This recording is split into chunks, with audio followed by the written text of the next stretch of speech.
মুহূর্তে আরও একজন শিক্ষক, তাকে কিন্তু আটক করা হচ্ছে। তিনি শিয়ালদা স্টেশনের সামনে, শিয়ালদা স্টেশনের গেট দিয়ে সবে মাত্র বেরিয়েছিলেন এবং কিছুক্ষণ আগেই তিনি আমাদের চ্যানেলে সাক্ষাৎকার দিচ্ছিলেন এবং তারপরেই পুলিশের বিশাল বাহিনী, দেখতে পাচ্ছ একজন শিক্ষককে ধরতে বহু পুলিশ বিশাল বাহিনী তারা এসছেন এবং তাকে আটক করে নিয়ে করতে দেবে না আমাদের। চলে যাচ্ছি।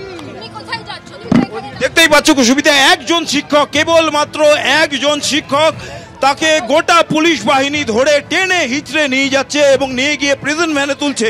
এর আগেও আমরা দেখেছিলাম হাতে গোনা 8 থেকে 10 জন শিক্ষক তারা জড়ো হয়েছিলেন শিয়ালদা স্টেশনের এই সাউথ সেকশনের গেটের সামনে।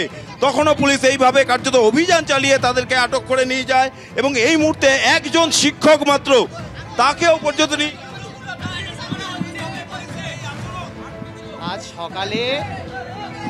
আজ সকালেও বেতন পেয়েছি। এখনো এ রাজ্যের আমি বৈধ শিক্ষক। আমি এসছি আন্দোলন করতে, না দিলে আমি চলে যেতাম। আমার বাড়িতে ছোট বাচ্চা আছে। যে শিক্ষকদের আটক করা হচ্ছে তাদের কথা পর্যন্ত বলতে দেওয়া হচ্ছে না সংবাদ মাধ্যমের সঙ্গে। প্রিজন ভ্যানের জানলা দিয়ে তারা যখন সংবাদ মাধ্যমের সঙ্গে যোগাযোগ করার চেষ্টা করছিলেন, সেই মুহূর্তে আমরা দেখলাম পুলিশ কার্যত তাদের টেনে হিচড়ে নিয়ে যাচ্ছে এবং একজন মাত্র শিক্ষক, খুব নজিরবিহীন ঘটনা আমরা দেখলাম।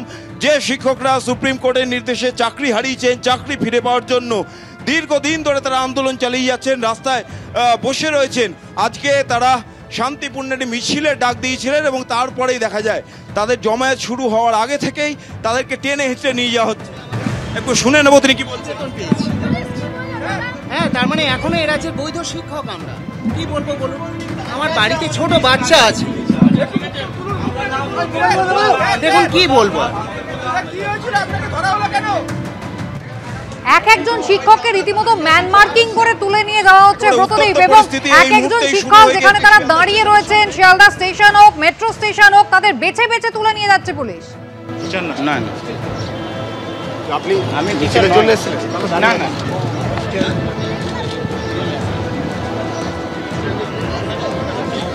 কালকে আমরা একটা খবর পেয়েছিলাম কি এখানে একটা জামায়াত হতে পারে আর এখান থেকে কোনো মুভমেন্টও হতে পারে। তো আমরা ওর জন্যই আমরা ওদেরকে ইনফর্ম করা হয়েছিল কি এখানে কোনো জামায়াতের কোনো পারমিশন নেই, কোনো মিছিল মুভমেন্টের কোনো পারমিশন নেই। এটা ওনাদেরকে ভালো করে বলা হয়েছিল, ইনফর্ম করা হয়েছিল। ইভেন দেন এখানে কিছু জন আসলো, তো ওটা ওর জন্যই লিগাল আইনগত যে অ্যাকশন আছে ওটা করা হয়েছে। ঠিক আছে, ওর মধ্যে কিছু লোকজনকে অ্যারেস্ট করা হয়েছে। এক্স্যাক্ট নাম্বারটা আমরা পরে বলতে পারবো ওখান থেকে, হেডকোয়ার্টার থেকে আপনাকে। এটা এর থেকে বেশি আমি বলতে পারবো না।